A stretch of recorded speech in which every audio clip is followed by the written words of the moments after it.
This skill right here, I don't understand it. It makes my head hurt. It gives 2 extra turns to one ally, removes positive effects, and 100% life from itself. Okay, so just to give you guys one idea of a potential combo you can do, and there are just endless amount of combos you can do. If you have the new War Master Necromancer at rank 2 has 2 skills, one of which can turn transfer, just a basic turn transfer skill, another skill that's a revival, and an immediate extra turn to the monster you revived. So say for example you have a rank 2 Necromancer and this monster on the same team. This monster uses this skill and gives 2 extra turns to Necromancer. This monster dies. Necromancer with his 2 turns can use one of those skills, one of the skills I mentioned previously, to turn transfer to your third monster. That third monster gets a free attack in, it goes back to Necromancer. With Necromancer you can use the revival skill to revive Scotty Vera once again, and then he's free to use the skill all over again on Necromancer. And then when Necromancer goes, if the stamina permits, he can simply just recharge to get more stamina. He has a skill that's 0 cooldown, spammable, gets himself an extra turn, so he can just turn transfer again to where he can do the revival skill on Scotty Vera again. And it's like you can potentially create this endless combo if the stamina permits, and there are definitely ways to abuse stamina. Like for example, Necromancer himself can hold the amulet that gives him up to 135 stamina, and it's just like, oh my gosh, this monster makes my head hurt, because I love the potential combos you can make, the potential combos people are going to come up with. But oh gosh, it's incredible. This new generation of monsters that we're getting, they are like the new generation. They're going to be far superior. There's going to be so many different ways to run them. You can go team speed, you can go 3 speed, you can go strength builds, and it's like, what the heck do we do with this monsters? But this monster, this skill right here, I am so curious how people are going to be running him, how people are going to be utilizing this skill. Looking forward to it, but also it definitely makes my head hurt. Hey everyone, I'm Armory Gaming, welcome back to my channel, and welcome to Monster Analysis on Scotty Vera. Mr. Scotty Vera is out on a mission to find his daughter Demise. Ever since she ran away from the land of the undead, he's been heartbroken. As much as it pains him to leave this land, Scott has decided to join the land of the living himself, at least until he finds Demise and makes sure she's fine. And so here we have the newest and latest light legendary monster. And actually, let me hold up before I say anything else, because if you guys heard that intro, you guys saw me freaking out about how like unique this monster is. That particular skill, and you're gonna see he's just unique overall. This analysis I'm recording before the actual release of the monster, and so as always, it is still very possible that Social Point decides to change something once this monster is actually released. So this analysis, it's premature. Whatever you hear might not actually be the finalized monster by the time he's actually released. With that said, let's jump into the analysis. So Scotty Vera is Demise's father, so obviously, let me just talk about the books he's in right now. He's in the Undead book, he's in the Families book, and he's in the Underworld book. So he's usable in a lot of teamwork combinations. Like I said, he's the newest light legendary monster. And now let's jump into his stats. His power is 3432 in the light legendary category. I believe there's 36 light legendary monsters currently. This power puts him tied for 10th place with monsters like Lao Lao, Ragnail, Incognita, Obsidian. And even though he's in 10th place, the stat itself, 3432 in the light category, that's the 4th highest stat. So he has a pretty good power for a light legendary monster. But then what's really interesting is the life stat, 40,112. This is the best, the highest life stat in the light category. It beats Lum the Magical Matriarch by like almost 2,000 points. And overall, in all of Monster Legends, out of every single legendary monster that has ever been released, this puts him tied for 7th place along with Oros. So a really high life stat. The only monsters that have a higher life stat than Scotty Vera and Oros would be Fatid, Egursus, Warmaster Barbeo, Okiawa, Tankirion, and Cryoton. So it's really not a lot. Tankirion and Cryoton, they only have about 5 higher HP. So really great life stat. And as for his speed stat, well, it's rather low. In the light legendary category, he's only faster than about 7 other light legendary monsters. And he's tied with Layth and Shakti, so he's definitely not fast. I will say that in terms of offense, because the Rune Guardian exists, because that Rune Guardian, if you have it fully leveled up, it gives you 10% extra boost to all of the speed runes you have equipped on your monsters. Because of that mere fact that offense always gets an advantage, I will say you can always manipulate a monster's speed. So even though the speed stat is super low, it still has the potential to outspeed some really fast monsters at a certain level after a certain degree. You know, but I can make a whole separate video on that. So I want to just throw that idea out there. But with that said, this monster trait is hardened. All status effects have a 20% less accuracy against it. And I used to say this is like the best trait a regular monster can have, but it appears that more and more new monsters, the next generation monsters, they appear to be having the tough trait. So it's kind of a shame this monster didn't end up having tough. As for his relics, he can hold the Amulet Relic and he can hold the Shield Relic. Now for the Shield Relic, it's pretty straightforward. If you happen to have the Tenacity Shield, this is probably what you're going to want to give Scotty Vera. At the start of the battle, all allies gain X amount of points of armor depending on the level.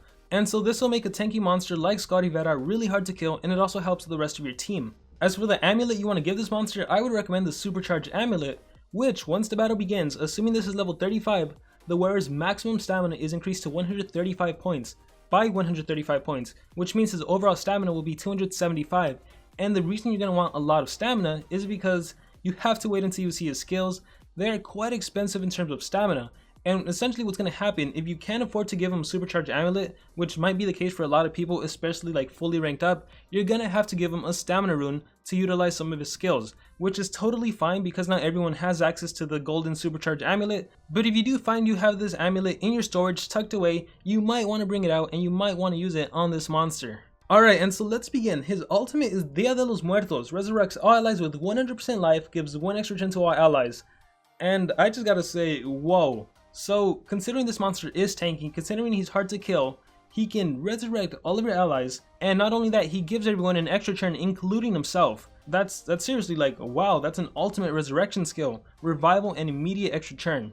Alright, and with that said, let's move on to regular skills. In skills group 1, he has a 0 cooldown blind skill, 0 cooldown daze skill, he has an anticipation hater skill that attacks, it's a 1 turn cooldown, attacks multiple enemies special based, and I have to say, I'm just really intrigued with the low cooldowns, 0 cooldowns, meaning every single monster, the upcoming monsters, they also seem to have low cooldown skills, which again just goes to the idea that all of these are next generation monsters that can counter cooldowns activated, that can just do a lot. So once again, you have a 0 cooldown blind skill that you can utilize, 0 cooldown daze skill, and an AoE 25 special base damage anticipation hater skill, so you become stronger against anticipation monsters, which currently that would be Necromancer, Faraday, and Taijin. Moving on to skills group 2, we have Evasión Calaca. Applies evasion to attack for 2 turns, requires cooldown. It only costs 18 stamina and has a 3 turn cooldown, but you basically give yourself protection from everything for 2 full turns. You can't get hit with negative effects, you can't take damage from DLTs, you're completely protected for 2 full turns, and this becomes more relevant once I talk about other skills.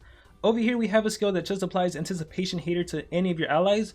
It has no stamina cost and no cooldown, so again, it's seen as like a counter to stamina devours, to stamina drainite skills I should say. This is essentially a skill that can be utilized whenever.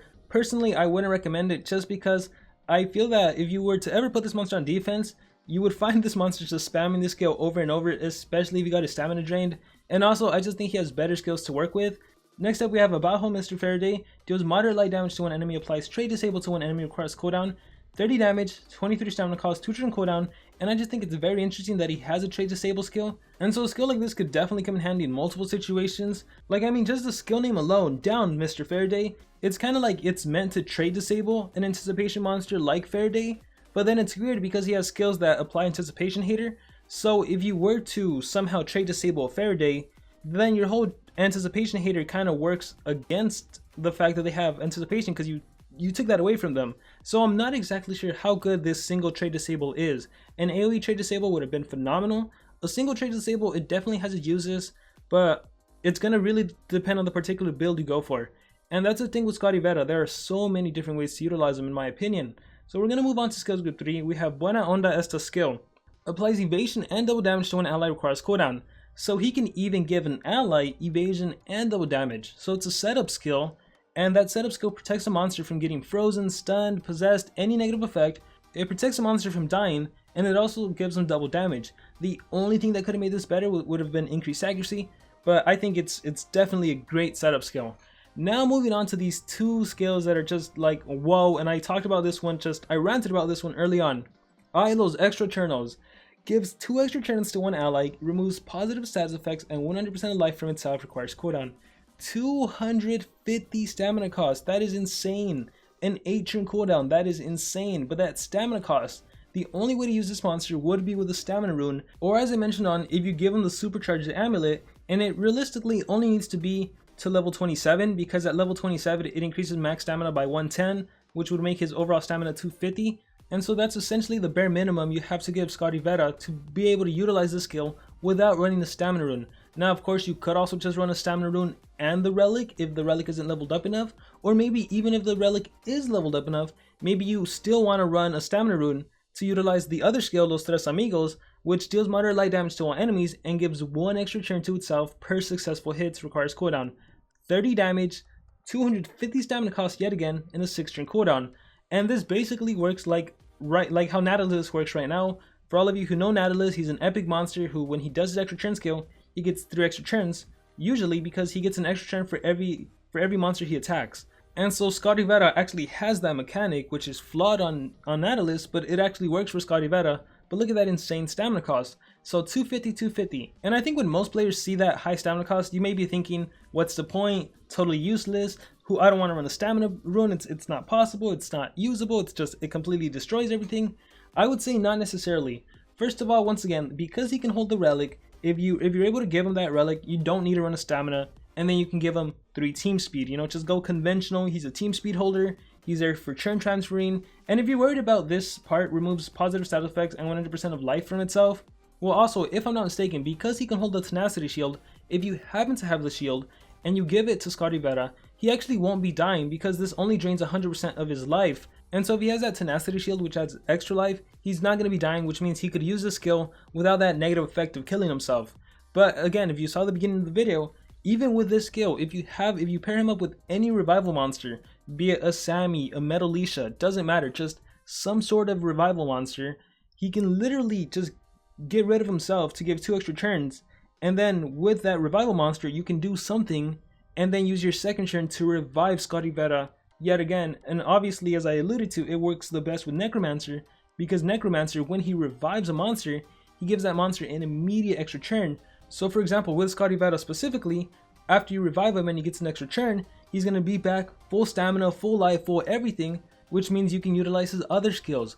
For example, if you're running both of these skills in a skill set, well then you can give yourself up to 3 extra turns once you come back from the dead, and then you can even abuse the other skills he has. For example, the evasion double damage skill, this other evasion skill. Here's another nifty combo you can do, ignoring los tres churnos. Let's say you don't want to run that. If you run los tres amigos, buena onda, and evasión, you can essentially put yourself in a position where you use los tres amigos, give yourself 3 extra turns, recharge one of the turns because you're going to need stamina, and then you can use the next turn to give one of your allies evasion and double damage, and use the last skill to give yourself evasion for 2 turns. And so now you're protected for 2 turns, and one of your allies is protected for 1 turn, so only one of your allies is vulnerable, and then it's up to the AI to attack that one vulnerable ally. So really nifty things you can do with this monster, and my head hurts even thinking about what is the best skill set, what is the best rune setup, what do you want to do with this monster.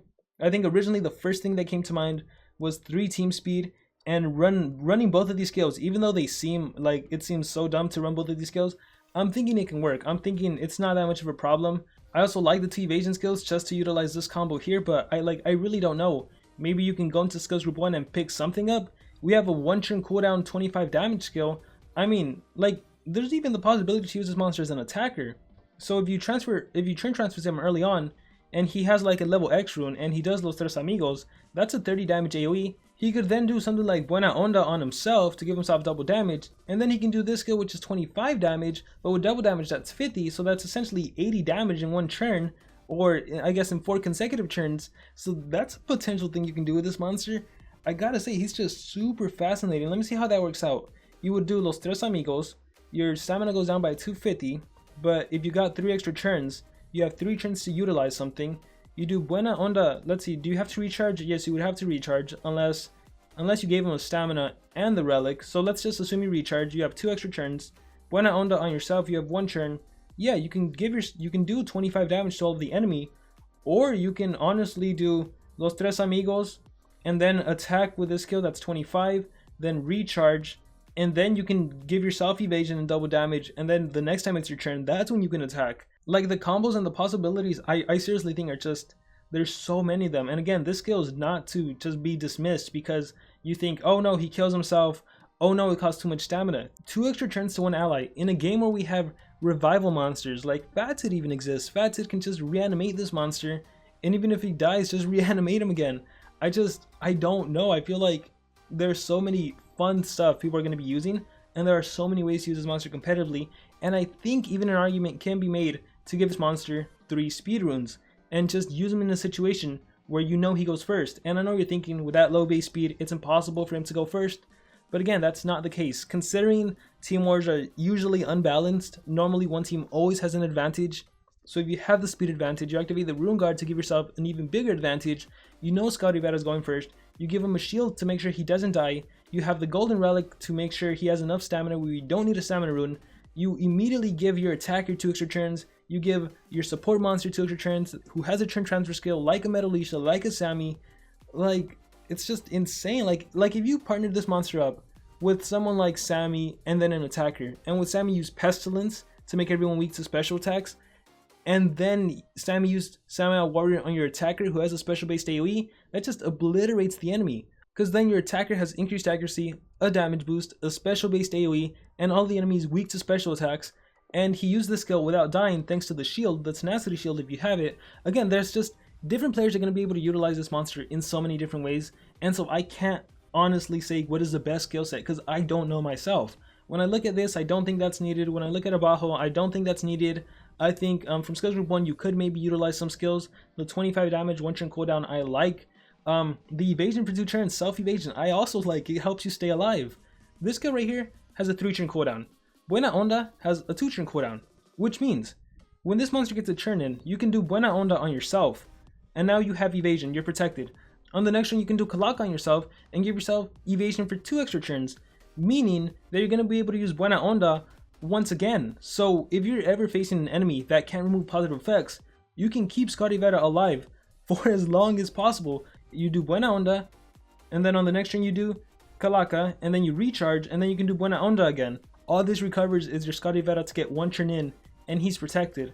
I honestly, realistically, don't know what to do with this monster. This may sound crazy, but I think if I do get this monster, I am going to give him 3 speed, and I am going to give him the 250 stamina move skills. Well, this is only if I get that golden relic, and I'm going to level up that relic just so I can utilize it on him.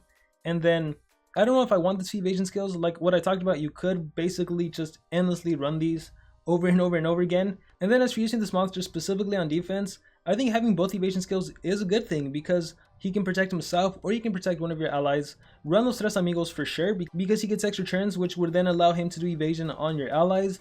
And then I don't know how great of a skill this would be because even if he was to kill himself, he would at the very least give one of your other monsters 2 turns, which would allow them to act. And so even on defense, I think this monster could be really good. But again, right now he's very unique, he's very fascinating. I don't necessarily know what the best thing for this monster is. Could he be an attacker? Could he be is he pure team speed holder? Just have him support? Or should you give him 3 speed and use him in those specific instances where you have a speed advantage?